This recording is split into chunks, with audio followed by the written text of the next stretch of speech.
C'est quoi un auxiliaire de vie sociale? C'est un métier du service à la personne. En fait, je m'occupe des personnes âgées, des personnes handicapées, des familles en difficulté. Ça fait combien de temps que vous faites ce métier? Depuis 2005. Qu'est-ce qui vous a motivé? Qu'est-ce qui m'a motivée? C'est j'ai pris une petite fille qui se trouve ma cousine. Elle avait 2 mois, sa mère était handicapée aussi, elle ne pouvait plus s'occuper. Je l'avais gardée le temps qu'elle était à l'hôpital et quand elle est sortie, elle était déclarée plus de 80% handicapée. Donc du coup, elle était restée avec moi 8 mois, la petite. Et après, j'ai pas eu le cœur de la placer dans une famille d'accueil. Donc du coup, je l'ai gardée. Qu'est-ce que doit avoir comme compétence une auxiliaire de vie sociale pour s'occuper des autres? Déjà, il faut qu'elle soit formée, il faut qu'elle ait un diplôme, parce que sans diplôme, c'est très difficile. Parce que le métier d'auxiliaire de vie sociale, c'est faire de l'entretien, c'est faire de l'accompagnement, repérer les maladies, les pathologies pour adapter les cuisines. Il faut aussi déplacer les personnes. Donc, si on n'a pas de formation, on ne peut pas faire notre métier correctement. Quelle formation vous avez eue? Auxiliaire de vie sociale à l'IRTS. Pendant combien de temps? Sur 1 an. C'est un diplôme d'État. Et aujourd'hui, quelles personnes dont vous vous occupez, quelles sont leurs pathologies? Je m'occupe d'une personne qui est handicapée, qui est porteur d'handicap. Et je m'occupe aussi d'une personne, elle n'est pas âgée, hein, elle a moins de 60 ans. Et je m'occupe aussi d'une personne qui a 73 ans, qui est porteur d'handicap, qui a eu plusieurs cancers et aujourd'hui il ne parle plus, il a une canule parlante et il a plein de problématiques aussi, il a plusieurs maladies, donc il est dépendant. Vous, en tant qu'être humain, comment vous arrivez à garder vos distances, à ne pas prendre toute cette souffrance sur vous, à ne pas en subir les conséquences? Comment fait une auxiliaire de vie sociale justement pour être compétente, performante et efficace et en même temps ne pas porter les souffrances sur elle? Déjà, pour faire ce métier, il faut rester professionnel. Il ne faut pas rentrer dans l'affectif parce que si on commence à rentrer dans l'affectif, disons que notre intervention ne sera pas une bonne intervention parce que s'occuper d'une personne et être dans l'affectif, on va reprendre sa maladie, nous-mêmes on va pas être bien dans notre tête. Donc il faut rester très professionnel. Il faut repérer les besoins de ces personnes et les accompagner au mieux. Après, pour ce qui concerne ne pas prendre les souffrances aussi, il faut faire quelque chose à côté pour pouvoir évacuer. Moi, j'ai trouvé au début de mon métier, quand j'ai commencé mon métier en fait, quand je voyais toute cette souffrance, je commençais à souffrir. Et ensuite, je me suis dit non, je ne peux pas faire ce métier et prendre sur moi parce que je ne pourrais pas continuer éternellement à faire ce métier si je prends toutes ces souffrances. Donc du coup, moi, j'étais faire une thérapie. Ça m'a beaucoup aidée, une thérapie douce. Et ensuite, je me suis orientée vers le yoga et voilà. Donc ça m'aide à évacuer en faisant du sport, en faisant de la marche et en faisant du yoga. À chaque fois que vous allez vous occuper de ces personnes dont vous êtes responsable, professionnellement parlant, comment vous préparez psychologiquement, comment vous préparez pour être, je dirais, performante et efficace?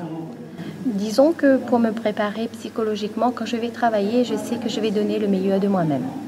Je vais adapter en fonction des besoins aussi, selon les personnes, parce que on ne travaille pas de la même façon avec chaque personne.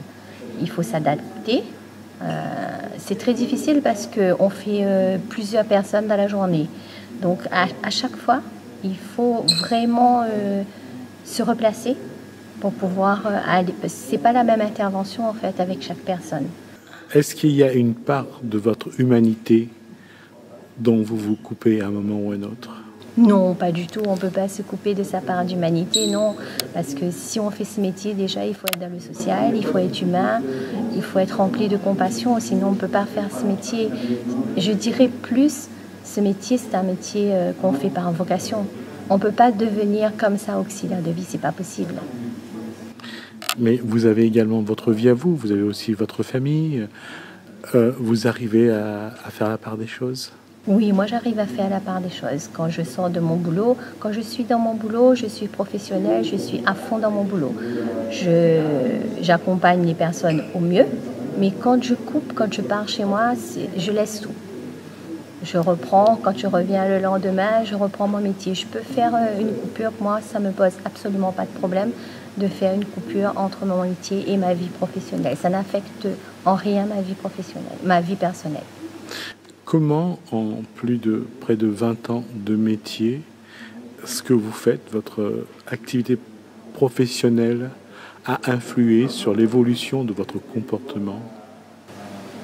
Comment ça a évolué? Quand on voit toutes ces souffrances qu'il y a chez toutes ces personnes, tout cet handicap, toutes ces maladies, toute cette souffrance, on ne peut pas rester tel qu'on est. C'est une leçon de vie qu'on nous donne chaque jour en regardant cette personne. Donc forcément on change, ça influence sur notre comportement. On a un autre regard sur la maladie, on a un autre regard sur les personnes.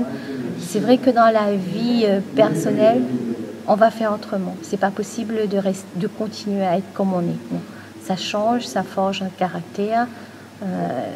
Face à la souffrance, ça nous aide aussi à prendre du détachement. On est dans la compassion, on va aider au mieux, mais on arrive aussi à se détacher.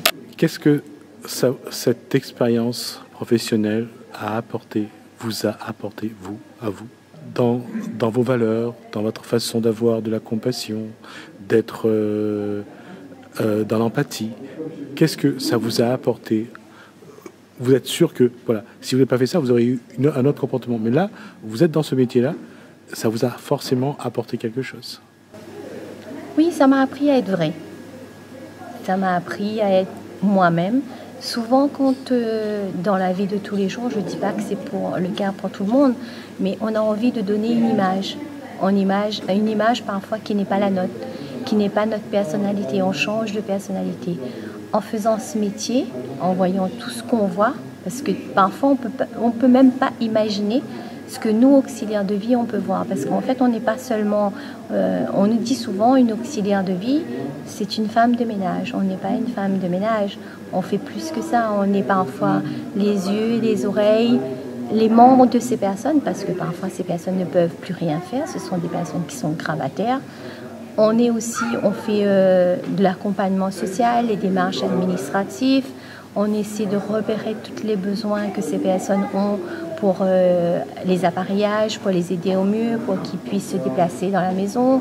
On essaie de repérer tous les besoins.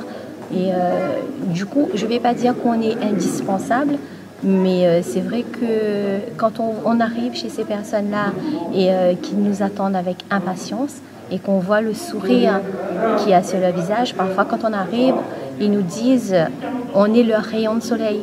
Quand on passe un week-end et quand on arrive, ils sont pressés de nous voir parce qu'ils nous racontent tout. Parfois, on est les seules personnes qui passent dans la journée ou même voire toute l'année. C'est des personnes qui sont isolées. Donc, quand on voit toutes ces choses-là, bien sûr qu'en tant que personne, on réfléchit. On ne veut pas vivre de la même façon. Quand on accomplit certaines choses, on réfléchit. On ne va pas faire comment je dirais, humainement, on ne peut pas faire comme si on faisait semblant. Ça nous change la vie, voir ce genre de personnes faire ce métier, humainement, ça change de beaucoup. En tout cas, moi, c'est un métier qui est noble, que j'aime beaucoup, et je ne me verrai pas aujourd'hui faire un autre métier, parce que un métier, ce qu'on donne à ces personnes, on ne fait pas que donner, on donne, on reçoit. Et c'est ça qui me réconforte, moi, dans la vie, qui m'apporte de la joie, parce qu'on donne, on reçoit autant de ces personnes.